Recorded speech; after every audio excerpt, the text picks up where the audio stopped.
अस्सलाम वालेकुम। कैसे आप सब? उम्मीद करती हूँ ठीक ठाक होंगे। अल्लाह का शुक्र, मैं भी ठीक ठाक। आप मेरी वीडियो को स्टार्ट से लेकर एंड तक ज़रूर देखिएगा, लाइक भी करें और कमेंट भी कर सकते हैं। मेरे चैनल को सब्सक्राइब भी करें और बेल का बटन दबाना ना भूलिएगा। आने वाली मेरी वीडियो आपको आसानी से मिल सकेगी।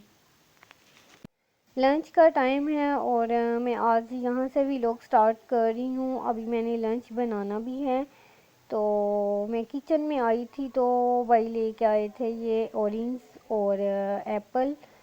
तो मैंने सबसे पहले इनको शॉपर में से इनको निकाला, फ्रूट्स को मैंने उनको वॉश किया। उसके बाद मैंने इनको टोकरियों में अलग अलग रख दी। मेरी ये हैबिट है कि जब भी हमारे घर में फ्रूट्स वगैरह आए या सब्ज़ी वगैरह आए तो मैं इनको सबसे पहले शॉपर में से इनको निकाल के मैं रखती हूँ टोकरियों में अलग अलग, क्योंकि इनको ज़्यादा देर तक शॉपर में नहीं रखने चाहिए। ये सारी चीज़ें फ्रूट्स या सब्ज़ी वगैरह ये फ़ौरन ख़राब हो जाती हैं। ये सॉफ्ट इतनी ज़्यादा होते हैं फ्रूट के, इनको ज़्यादा देर तक शॉपर में नहीं रखना चाहिए। ये मेरी आदत है। मैं किचन में आऊँ तो किचन की हर चीज़ में तरतीब से मैं रखती हूँ। अगर मैं अपने कमरे में आऊँ तो मैं कमरे की हर चीज़ तरतीब से रखती हूँ। सर्दी ख़त्म हो गई है लेकिन माशाल्लाह से हमारे घर में ये ऑरेंजेस अप्रैल तक आते हैं, क्योंकि मेरी मामा का ये फेवरेट फल है। उनको बहुत ज़्यादा पसंद है ऑरेंजेस और एप्पल। तो जितने मर्ज़ी महंगे हो जाए मेरी मामा ने इन दोनों चीज़ों को तो अप्रैल तक ज़रूर ही लेके आती हैं, कहते हैं क्योंकि ये मेरा फेवरेट फल है। एप्पल तो फिर भी गर्मी में मिल तो जाता है लेकिन इसका इतना ज़्यादा अच्छा टेस्ट नहीं होता जितना ज़्यादा इसका सर्दी में टेस्ट तो अच्छा होता है एप्पल का। तो ऑरेंजेस का भी सर्दी में अच्छा होता है लेकिन मामा अप्रैल तक खाती हैं क्योंकि उनका फेवरेट फल है। जब मैं ये फ्रूट्स के कलर देखती हूँ ना तो या वेजिटेबल्स के कलर्स देखती हूँ, डिफरेंट कलर हैं, हर चीज़ डिफरेंट है, तो मेरे माइंड में ये वाली सूरत आ जाती है, सूरत रहमान रबी कुमात का ज़ीबान, कि अल्लाह ताला की कौन कौन सी नेमत को जटलाओगे। ये अल्फाज खुद ब खुद मेरे मुंह से निकलना शुरू हो जाते हैं जब ये मैं सारी ये चीज़ें देखती हूँ। ज़रूरी नहीं कि हम बहुत ही आला किस्म की चीज़ें देखें तो फिर ही हम ये सोचें। अल्लाह ताला की छोटी सी छोटी चीज़ को देखें ना तो हम जितना उसका शुक्र अदा करें बहुत ही कम है। आपने माशाल्लाह से मेरे जितने भी वीलॉग देखे हैं आपने देखा होगा कि मेरे किचन में ये ऑरेंजेस और एप्पल्स तो आप लोगों ने मस्त देखे होंगे। एक तो ये विंटर सीज़न का स्पेशली ये फल है ऑरेंज और एप्पल। दूसरा ये कि ये मेरी मामा के बहुत ही फेवरेट ये दोनों फल हैं, इसलिए हमारे किचन में ज़रूर होते हैं। और अब तो विंटर सीज़न जा ही रहा है और इंशाल्लाह आप लोग मेरे किचन में से ये गर्मियों में देखेंगे कि मैंगो ही मैंगो होंगे क्योंकि वो हमें बहुत पसंद है। अब मैं लंच में बना रही हूँ फ्राई फ़िश, और ये फ्राई फ़िश मैं अपने भाई की फरमाइश पे बना रही हूँ। तो विंटर सीज़न वैसे भी ख़त्म हो रहा है और ये लास्ट दफ़ा, तो मैं कि चलो बना ही देती हूँ। कुछ सिस्टर्स ने मुझे कहा है कि आप रेसिपी साथ नहीं बताती, तो चलो मैं आज आप लोगों को फ्राई फ़िश की रेसिपी भी साथ बताऊंगी कि मैंने क्या क्या चीज़ें इसमें ऐड की हैं। फ़िश का सारा पानी जब खुश्क हो चुका था तो उसके बाद मैंने इसमें अदरक लहसुन का पेस्ट ऐड किया है, साथ में मैंने सिरका और लेमन ऐड किया है। इसके बाद मैंने नमक, मिर्च, हल्दी, तेज़ मिर्च, गरम मसाला पाउडर, खुश्क धनिया पाउडर, ज़ीरा पाउडर और फ़िश का पाउडर ऐड किया है। सारी चीज़ें ऐड करने के बाद मैंने फ़िश को 20 मिनट के लिए मैंने रखा था। उसके बाद जब मैं फ़िश को फ्राई करने लगी तो इसमें मैंने डाला था कॉर्नफ्लावर और साथ में बेसन। बेसन और कॉर्नफ्लावर मैंने बाद में इसलिए ऐड किया था, अगर मैं इसके साथ ऐड कर देती तो जब मैंने इस फ़िश को फ्राई करना था तो बेसन बिल्कुल अलग होना था और फ़िश बिल्कुल अलग, इसलिए इसको मैंने बाद में ऐड किया था। इसलिए फ्राई कर रही हूँ, देखो कितनी अच्छी फ्राई हो रही है। मैं जब भी कोई चीज़ फ्राई करती हूँ तो मैं हमेशा मीडियम आंच पे ही फ्राई करती हूँ। मैं अगर तेज़ आंच पे फ्राई करूँगी तो वो अंदर से कच्ची रह जाएगी चीज़ और वो बाहर से फ्राई हो जाएगी। इसलिए मैं जब भी फ्राई करती हूँ हमेशा मैं मीडियम आंच पे ही फ्राई करती हूँ, तो वो सही तरीके से फ्राई हो जाती है, फिर वो खाने का मज़ा भी आता है, उसका टेस्ट भी आता है। तो आप लोग भी जब कोई चीज़ फ्राई करें तो हमेशा मीडियम आंच पे ही फ्राई करें। मैं कोई भी चीज़ फ्राई करूँ तो मैं फ़ौरन चम्मच यूज़ नहीं करती, जब तक उसकी एक साइड फ्राई ना हो जाए फिर मैं उसकी दूसरी साइड के लिए मैं चम्मच यूज़ करती हूँ।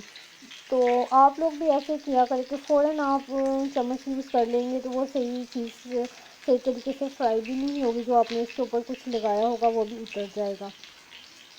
बेसन और कॉर्नफ्लावर को मैं इन दोनों को मिक्स करके फ़िश को इसलिए लगाया है कि फ़िश अच्छी तरीके से फ्राई हो जाएगी। अगर मैं जस्ट बेसन फ़िश को लगाती तो फ़िश ने अलग वो फ्राई होना था और बेसन उतर जाना था, इसलिए मैं इन दोनों को ऐड करके मैंने फ़िश को फ्राई किया है कि अच्छी तरीके से फ्राई हो जाती। विंटर सीज़न का वेदर जा रहा है, तो ये लास्ट टाइम मैंने अपने भाई की फरमाइश पे फ्राई फ़िश बनाई है। पहले मैं अपने बाबा की फरमाइश पे बनाती थी क्योंकि उनको भी फ़िश बहुत ज़्यादा पसंद थी, लेकिन मुझे इतनी ज़्यादा पसंद नहीं है।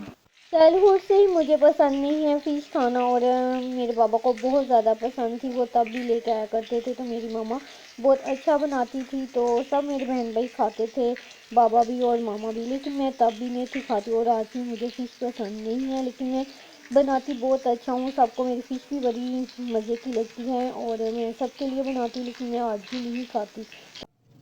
फ़िश देखें कितनी अच्छी लग रही है, मैंने फ्राई कर ली है और बिल्कुल ऐसे लग रही है जैसे हम लोग बाज़ार से फ्राई की हुई फ़िश लेके आते हैं।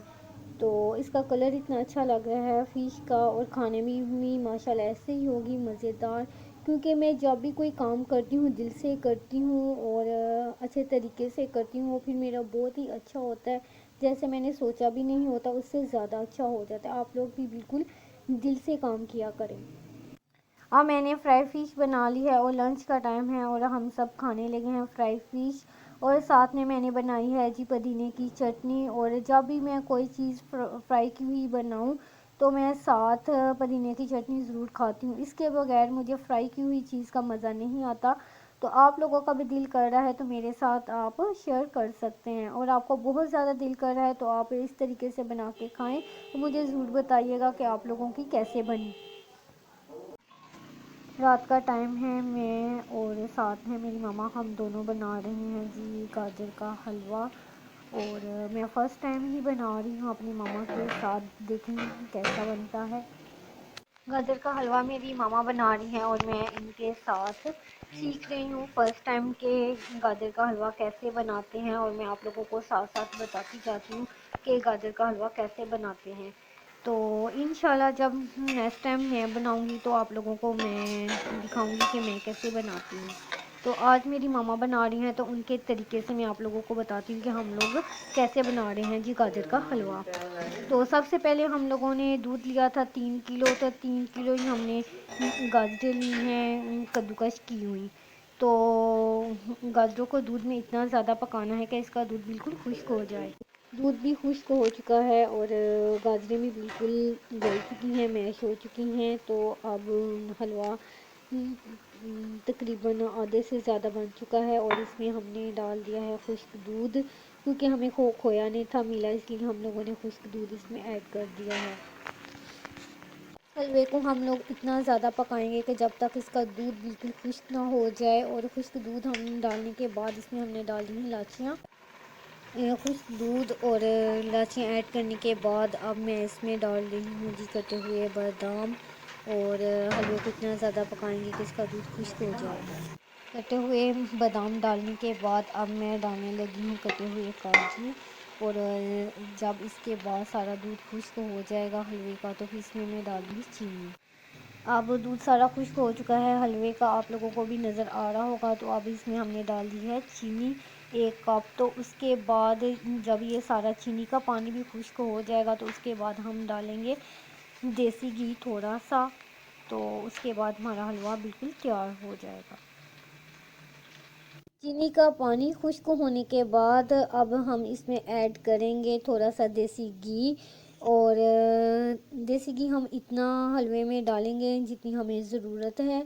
तो ये देसी घी स्पेशली मेरी मामा ने घर में ख़ुद ही बनाती हैं। जब भी हमने कोई भी स्वीट डिश बनानी हो तो हम ये देसी घी यूज़ करते हैं। इसके अलावा हम देसी घी के पराठे वगैरह भी बना लेते हैं। तो बहुत ही अच्छा कोई सालन हो उसमें भी हम लोग डाल लेते हैं। अब हमने देसी घी को हलवे में डाल देंगे कि जितनी हमें ज़रूरत थी उतनी हमने देसी घी हलवे में डाल दिया है। और इसको डालने के बाद हम थोड़ा सा और ज़्यादा पकाएंगे कि ये बिल्कुल हलवा हमारा अब तैयार हो चुका है।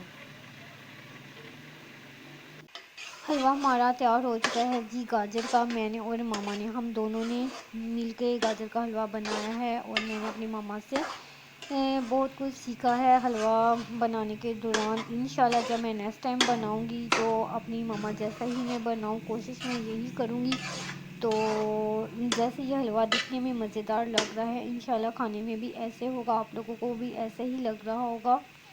विंटर सीज़न का ये ख़त्म होने वाला है जी, इसलिए हम लोगों का दिल चाह रहा था कि जाते हुए एक दफ़ा फिर हम क्यों ना कि गाजर का हलवा खाया जाए। तो आज मैंने और मेरी मामा ने दोनों ने मिल के बनाया है, वो भी 4-5 घंटे में ये हलवा तैयार हुआ था हमारा। तो कभी मैं गाजर का हलवा बनाने के लिए मिक्स करती थी, तो कभी मामा, हम दोनों के हाथ बिल्कुल ही थक चुके थे। अब हम खाने लगे हैं जी गाजर का हलवा और साथ में मैंने बनाई है चाय। और अब मैं लेके जाने लगी हूँ अपनी सिस्टर्स और भाई के लिए, और हम सब मिलके ये हलवा और साथ हम चाय पियेंगे।